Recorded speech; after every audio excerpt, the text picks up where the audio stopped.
Assim como você, eu também tinha muita dificuldade em manter relacionamentos. Pra piorar, eu não sabia qual o motivo deles sempre darem errado. Mudei esse jogo e hoje sou casado e tenho um ótimo relacionamento. Peguei todo esse conhecimento e coloquei no Clube TDAH em Ação por um valor muito acessível. Confere no primeiro link da descrição. TDA tem muitas características da depressão e do autismo. Como conseguir diferenciar? Principalmente do autismo, né? Tem muita característica parecida. Às vezes, os pais podem ficar meio perdidos. Peraí, é TDAH, é autismo?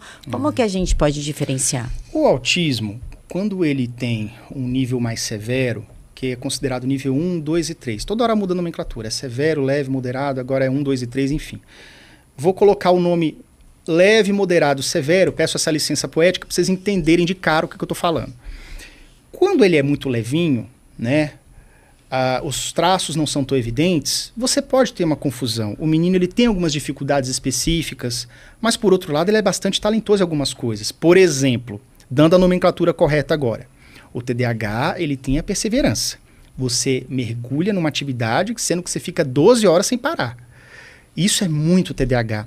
O autismo já tem o hiperfoco. O que é hiperfoco? Seria o hiperfoco no autismo? Seria aquele... você gosta muito de um determinado tema. Eu já conversei com alguns psicólogos que existe uma coisa engraçada nas crianças autistas, que muitas delas adoram dinossauro. E adoram mesmo. Elas entendem o nome dos dinossauros, a época que viveu, o paleolítico, o neolítico e blá blá blá. Então, Jurássico, eles entendem tudo, né?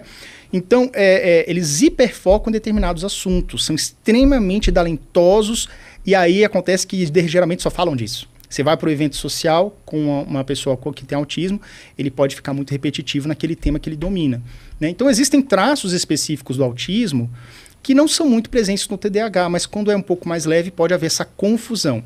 Mas não podemos também esquecer que existe a comorbidade. Comorbidade significa que você tem os dois transtornos na mesma pessoa. Inclusive, se não me engano, existe uma prevalência de 30%, 40%, acho que 30% de crianças que têm autismo também têm TDAH, né? Embora sejam transtornos distintos. Então, eu que tenho apenas o TDAH junto com a disgrafia, que é um transtorno de aprendizagem, eu não tenho autismo em mim, né? Nunca foi diagnosticado autismo em mim, mesmo que leve. Então, não é o mesmo espectro. São espectros diferentes, mas sim, podem se confundir, né, em alguns momentos. Eu ia falar mais alguma coisa... É isso, então existem algumas diferenças. Então, e quando o autista, ele é o autista não verbal, né, que é um pouco mais severo, que você vê assim, rapidamente que aquela pessoa tem um autismo em si, e aí fica mais fácil você ter um diagnóstico, uma separação de sintomas, né? Geralmente essa confusão acontece mais no tipo mais leve, digamos assim. Né? Agora, a gente, ainda falando de trabalho, a Camila falou do caso dela, que foi, você encontrou pessoas esclarecidas, que foi a Branca e o Silvio. Que... Eu posso ter mais uma água, por gentileza? Pô, tem água, mas... Tá. Vai ter. Vai chegar. Vamos continuando. Então, no caso que você falou, foram pessoas que entenderam que precisavam mudar a sua situação. Agora, o que eu ia te perguntar, assim, com relação... A gente põe a culpa, coitadinho, ele tem TDAH, a empresa entende você.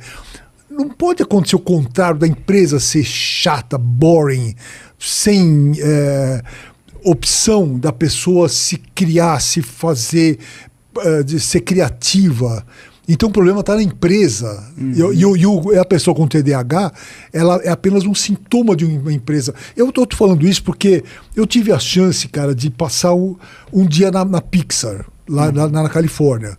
E que tudo ali te leva a distrair. Ela é feita para isso. É uma empresa altamente criativa, né? Você tem cada sala tinha um pinball ali, tinha coisas, milhões de coisas para te distrair. Daí você fala assim, isso não vai dar certo. Pô, é a Pixar, né, meu? Se você falar que a Pixar não deu certo, faça amor. Né? Agora deu uma quedinha, mas, pelo amor de Deus. Então, isso, o TDAH não pode ser também um sintoma de uma empresa que precisa se reinventar? Olha, olhando por esse lado, talvez a resposta seja sim. Mas eu prefiro fazer de outra forma. É a questão de deu match. Deu match ou não deu match? Como assim, Yuri? Digamos que a pessoa neurotípica, a pessoa padrão, ela vai ter muito mais facilidade de se manter numa atividade, no emprego, o que quer que seja. Então significa o quê? Ela vai entrar no emprego ali, primeiro estágio. Então, estagiário, você vai servir... Além de servir café, você vai fazer essas planilhas chatas aqui. porque a gente empurra tudo pro estagiário. A gente não, essas empresas. Então, o neurotípico, ele vai ali fazer, mas faz. Talvez até se destaque, talvez até cresça na empresa, e vai ficar um pouco mais fácil. O TDAH ele vai ter muita dificuldade de lidar com isso. Então, como se fosse assim, a pessoa neurotípica, mais facilmente ela tem chance de dar match com a empresa, match com a atividade, match com aquilo que ela está fazendo. E o TDAH não. É aquela pessoa que, eu só me identifico com certas coisas, só algumas coisas dão certo para mim. É um pouco mais criterioso, um pouco mais cri-cri, entendeu? É mais ou menos isso. Então, sim, é interessante que as empresas sejam inclusivas, lógico que é, para todas as patologias, né, para todos os transtornos, por autismo também, etc. Inclusive, o autismo já tem amparo pela LBI, Lei Brasileira de Inclusão, coisa que o TDAH não tem, mas enfim. Eu digo o seguinte, pessoas que têm TDAH, quando estão bem posicionadas, elas podem produzir muito mais e podem ser maravilhosas para a empresa também, render frutos para essa empresa. Mas muita gente defende, não é que eu defendo, eu acho que é ok, eu acho que pode ser o fato de quem tem TDAH dar certo mais é consigo mesmo. Tá. Tem que abrir sua empresa, ou faz uma sociedade, do tipo assim, vamos abrir uma empresa? Você cuida dessa parte chatonilda aqui e eu fico com a parte criativa, por exemplo. Ou alguma coisa nesse sentido. Então, quando você combina o jogo, quando você encontra o seu grilo falante, vou falar sobre isso daqui a pouco. Quando você encontra o seu grilo falante, fica mais fácil você ter sucesso na vida.